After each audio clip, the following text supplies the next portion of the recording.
Misaona ny tontolon'ny zavakanto any amin'iny faritry ny Sofia iny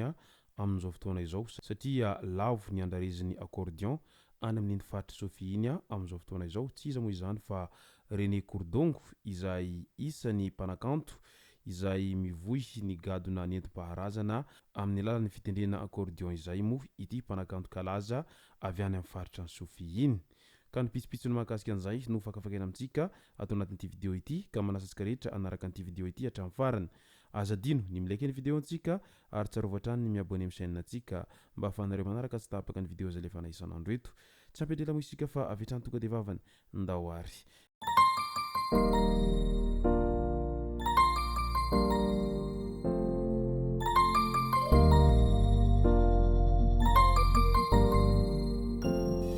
Ny tonga tsy miarahaba hono ny namantezitra ka dia faly miarahaba isika rehetra mpanaraka tsy tapaka an'ity chaîne ity ny tenako amin'ity androandroany ity. Arakin'izay fanatsipiko zay dia ny vaovao mampalahelo ny ompanantsika ato anatin'ity vidéo intsika ity amin'ity androandroany ity. Fa milohan'izay dia ndaolo resantsika ireto tsara ho fantatra manaraka ireto. Halatra fiara teny Ivato,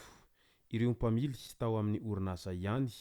no nanao dika mitovy tamin'ny fanalahidy. Naharay fitoriana ny PA ankadindra volana noho ny fahaverezan'ny fiara Toyota Land Cruiser ny maraina ny 5 janoary teo. Voalaza fa ny mpamily 5 lahy izay efa voasambotra ataorian'ny fanadiadiana ihany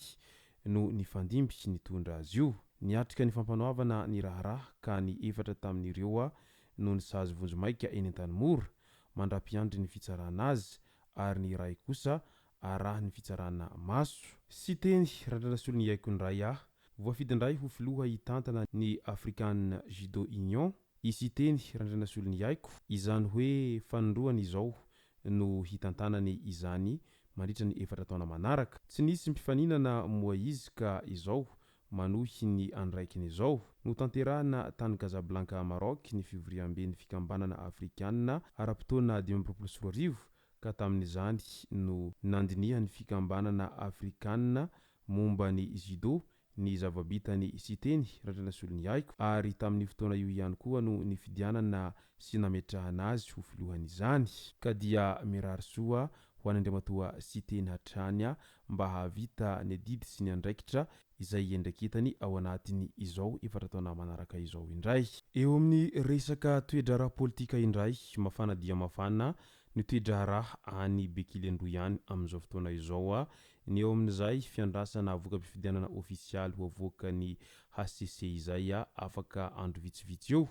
satria tsy manaiky hatramin'ny farany ny kandida ben'ny tanàna tao Bekily tao izay kandida tsy miankina moa izy ity fa isan'ny kandida izay mafana fo amin'ny fanohanana ny fitondrana izay mijoro ankehitriny tsy iza moa izany fa kandida Mark Tatandraza izay isan'ny tsy lany vonjomaika any an-toerana any amin'izao fotoana izao ka manameloka sahady izy amin'izay mety hosoka nisy tany an-toerana taloha nandritra ary taorian'ny fifidianana izay satria hoy satrany ilay pastera dame izay mitarika vonjomaika any an-toerana hoy izy tsy tokony hitarika mihitsiny fa tokony ho Mark Tatandraza no mitarika any an-toerana any ka tsy manaiky an'izany ny tenany ary tsy maintsy miala i pastera dame hoy satrany ka manaitra ny maro moa raha vantany voanandre an'izany fanambarany Mark Tatandraza izany manoloana an'izay tsy fanekeny voka-pifidianana any Ambovimbe andro izay mahakasika an'izay fifidianana ben'ny tanàna farany teo izay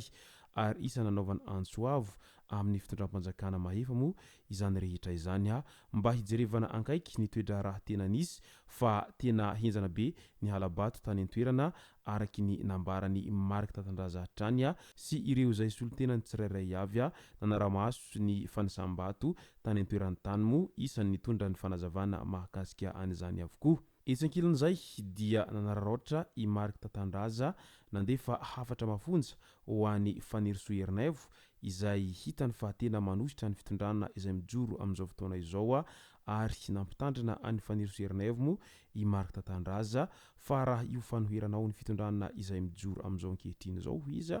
dia mety higadra anao ny farany raha izao no mitohitohy ho iatrany i Mark Tatandraza de sahinao ve bavo ho izy no manositra sy maniratsira ny fitondrana izay misy am'izao ankehitriny zao nefa ho izy hatrany hita fa tena efa manao aintso zavatra ny mpitondra sy ireo rehetra mpikambana ao anatin'izany gouvernemanta izany amin'izao ankehitriny zao mba hitedavana ny tombotsoa sy ny vahaolana ary mba hitedavana ny marimaritra iraisana amin'izay fampandrosoana ny tany sy ny firenena izay mba ahatonga any Madagasikara tsy ho tafiditra ao anatin'ny firenena tena mahantra tahaka an'izao foana ho iatrany i Mark Tatandraza ka tena tsy tiany ary tena mankarary ny fony raha vao misy ny olom-pirenena maniratsira sy manaratsy ny fitondrana izay mijoro amin'izao fotoana izao satria araky ny nambarany ombinimbiny foana hatrany dia izy olona efa orange hatrany ankibondreniny hatramin'ny raha izay mikorina ao anatiny ao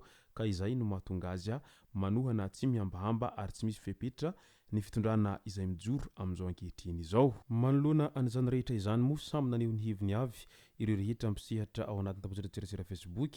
ao moa ireo tena milaza sy mihaiky fa efa nirediredy i Mark Tatandraza fa tsy mahazaka ny fahaverezam-bolany tamin'ny fanaovana propagandy ka raha vantany vao tsy lany eo dia faty antoka ny any Mark Tatandraza izay tena efa nandany vola tsy toko tsy firohana taloha nandritra ary taorian'izay propagandina zay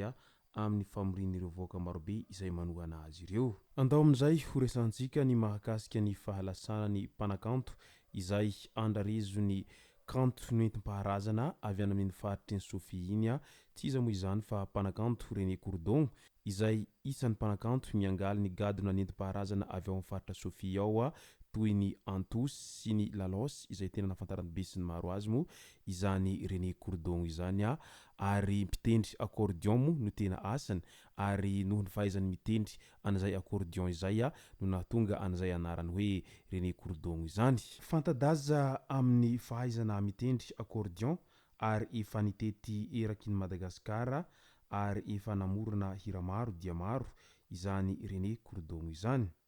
verolomanga ny mpanakanto malagasy indrindra fa ny faritra ny Sofia nandrasana ao am-pifandriana varatra tamin'iny andro ny afako mahalialina iny ny razana ary noentina tany an-tanindrazany ilempona commune rurale Maramalona distrikta ny mpifandriana varatra tamin'iny andro ny omaly iny miaraory amin'ny fianakaviany sy ny vahoaka ny faritra Sofia rehetra ny tenanay manoloana an'izao fahalasana ny tompoko lahy René izay nodimandry izao ainganeka handrem-piadanana ny maty ary aza misosoka alahilontsony ireo fianakaviany manamanjoa tantara sisa mitoetra momba azy ary mpanakanto isan'ny namela mamy izany René Courdon izany eo amin'izay fiangaliny gadona nentim-paharazana izay moa no masaka azona roso tao anatin'ity video ity tomboko lasy tomboko vavy misaotra antsika rehetra nanaraka an'ity video ity hatramin'ny farany azadino ny milaiky ny video antsika ary tsarovatrany ny miabone amin'ny chaîne antsika mba ahafahanareo manaraka tsy tahapaka ny video zay lefa isan'andro eto tomboko lasy tomboko vavy mankasitraka dia mirary soa